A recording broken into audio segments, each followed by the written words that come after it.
Organizations lose control of their manufacturing plants. They starve them of resources. They have extremely skinny budgets, and the organization can really devolve into a really rough environment for people.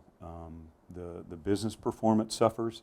The people that are within those manufacturing organizations suffer because they've not got the necessary tools and equipment to do their job. When we do work within Lifecycle and partner and co-labor with these teams, these sites that have gone downhill so poorly, it is really challenging and difficult work. Oftentimes the business performance is really poor. They're under a lot of pressure from their organizations. Many of the organizations are being threatened with their very existence.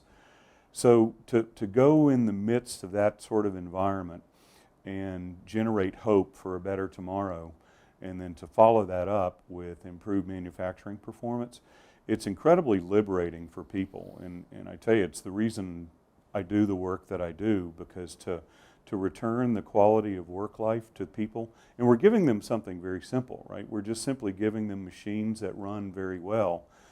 And so to turn people from where their work life is one of sort of suffering and a chaotic environment to something which is really a proud part of their life and the majority of their waking hours, the human response to improved levels of reactivity is really dramatic.